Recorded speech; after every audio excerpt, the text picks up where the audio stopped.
In this lesson, we will be looking at components inside of G3D and how they can be used to take advantage of the persistence feature. What is a component? A native component acts as a container for holding desired mesh objects that a user can import and reuse in other G3D scenes. Everything inside a component will be shown on the canvas when placed externally, and any RTX tags will be visible when the external scene is imported into Gscribe. There can be several components inside one G3D scene, and they can be imported individually. The persistence feature in G3D allows a component in an on-air scene to persist through to the next taken G3D scene. In this tutorial, we're going to set up a scene that shows a headshot component persisting through two different G3D scenes. This will give you a basic understanding of how components make persistence possible, and how they can be used to make your graphics more dynamic. Before we can build the final G3D scene, we will need to have a native component to import. Let's start by building a headshot component that we'll later import into an existing G3D scene. You can put any mesh object you wish into a component. In this tutorial, we will use a pre-made mesh that was created in a third-party program and imported. Open the file Lesson-08 headshot.g3d.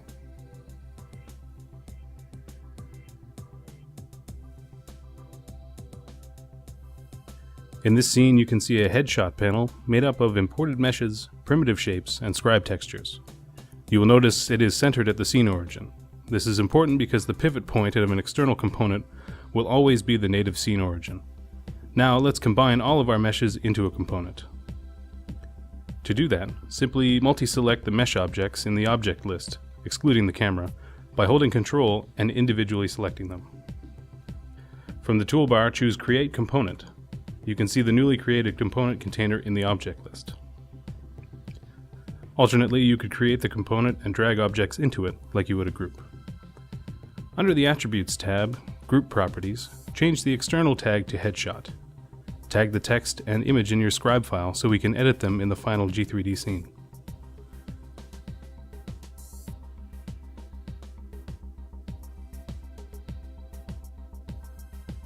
Use the tags Headshot and Name01.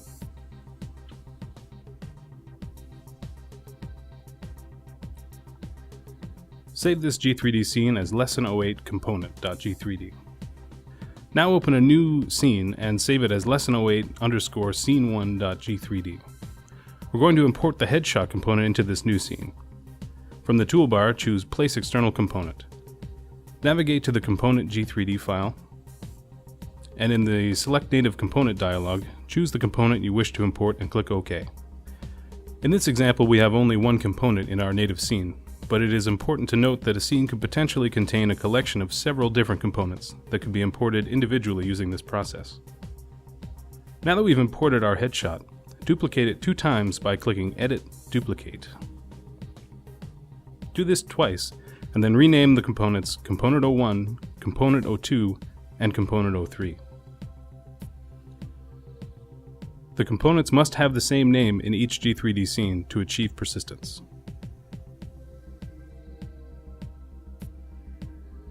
Next, we will create a new timeline named Fly On and animate all 3 components so they animate to a position on screen.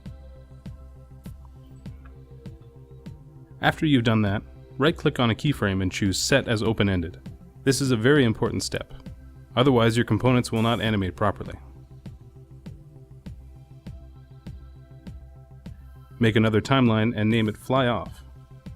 Animate the components off-screen and set the keyframes again to be open-ended.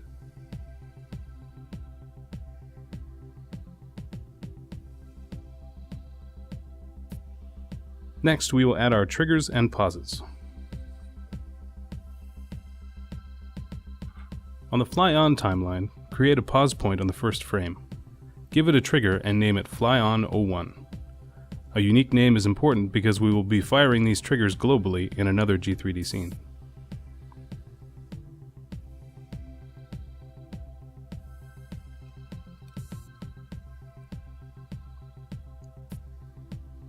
In the Fly Off timeline, create a pause point on the first frame with the trigger named Fly Off 01.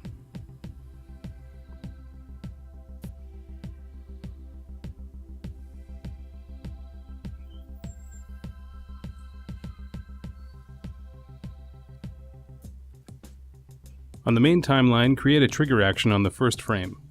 Set it to fire the Fly On 01 trigger. When you take this scene to air, it will automatically fire the Fly On trigger without having to be manually fired by the operator. The first scene is nearly complete. We will set a loop point on the main timeline that will allow us to update our 3 headshot scene by simply hitting Take in G3D. On the main timeline, add a short loop segment after the trigger action we added. Inside this loop, make an update action. Set it to update all scribes with a 10-frame dissolve.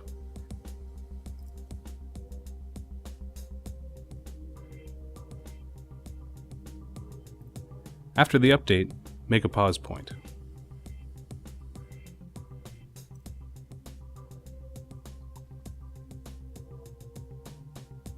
Finally, we want to set it up so that we can exit this scene whenever we choose. Put an action 1 frame past the loop segment. Have the action fire the trigger Fly Off 01. In G3D, we can now fire the exit animation at any time by pressing Ctrl, Take. Save the scene. Be sure to return to the main timeline before saving. Next, let's set up a head-to-head comparison scene that we can have our components persist to. When using persistence, the camera position in all persistent scenes must be identical. An effective way to achieve this is to simply delete all meshes, triggers, and timelines from Scene 1 and simply save the now empty G3D as Lesson-08, Scene 2.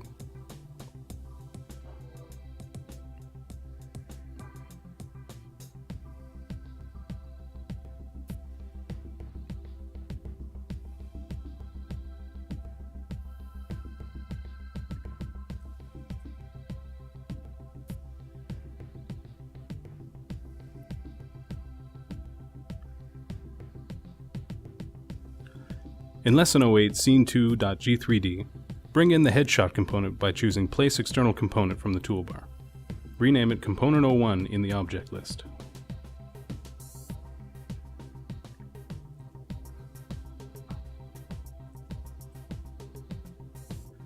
Next, making sure Auto Keyframe mode is not selected, move Component 01 into a position in the foreground on the left side of the camera viewport, and rotate it 30 degrees on the Y-axis.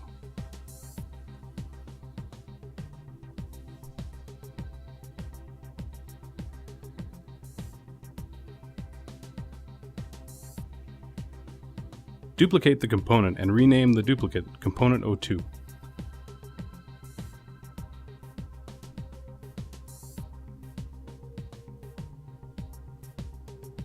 Move it to the right side of the camera viewport and rotate it negative 30 degrees on the Y-axis.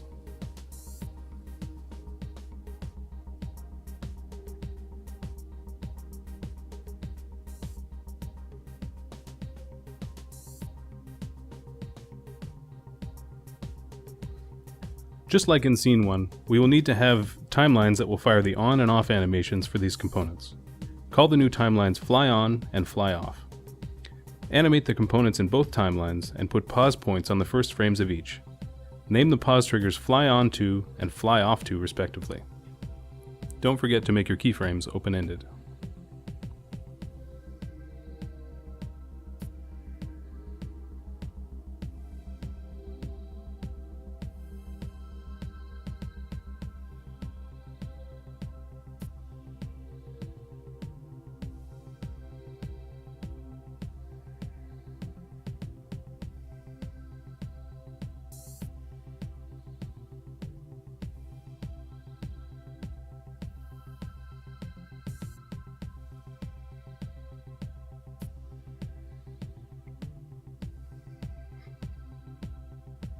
To finish up the scene, we'll add a trigger, an update loop, and an exit to the main timeline. Put a trigger on the first frame and have it fire Fly On 2.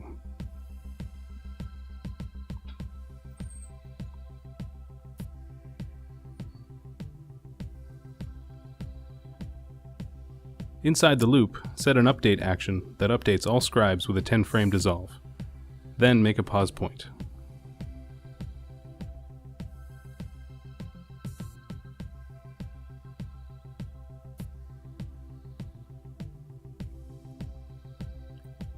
Place a trigger action 1 frame outside of the loop, and have it fire the trigger Fly Off 2.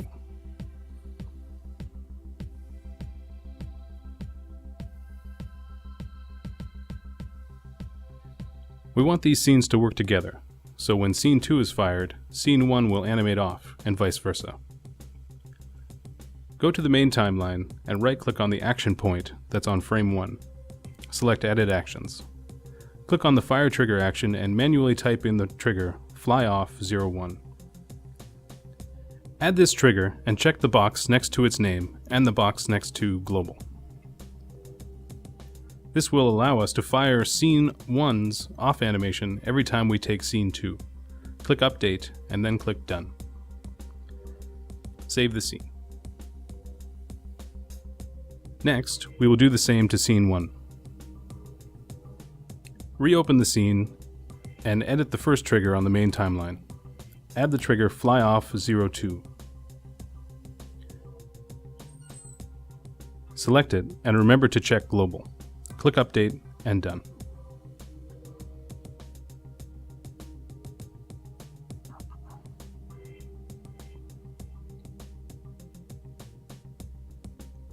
Now save the scene.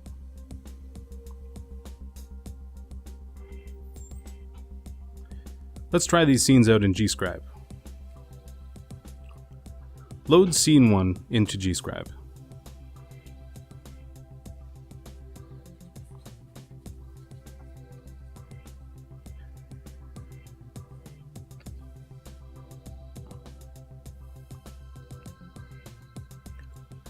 Persistence requires that all tags be identical for it to function. That's how you designate which component you wish to persist. In Scene 1, change RTX tag component01.headshot to headshot01.png. In RTX component01 name01 content field, change it to number 1. Do the same for component02 and component03.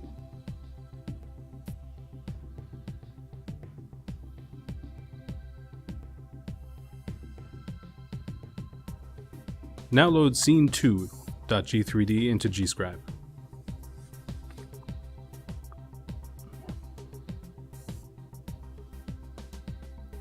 With this scene, we will choose 2 of the 3 headshots to fly forward, while the third will animate off.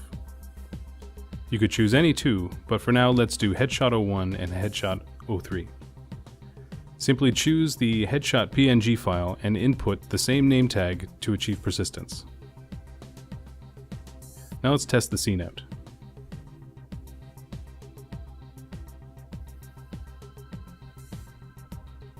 Do a take of scene 1. You should see all 3 headshots animate to their rest position. Next, without clearing scene 1, do a take of scene 2. If the tags are correct, you should see player 01 and player 03 fly forward from their rest position. Notice that player 02 in the middle disappeared suddenly. We will correct that shortly. Now, without clearing the scene, do a take of scene 1 again. The players will fly back into place and player 02 will animate on. We need to give our scenes a little more time to finish their out animations. To do this, we will add a 20-frame transition in G3D Sequencer tab. In the sequencer, multi-select all of our scenes, and then from the event editor, choose the transition effect Cut and set it to 20 frames.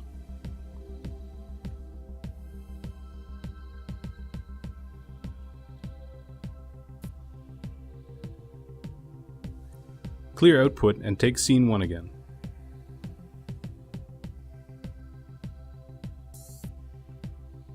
Now take scene 2.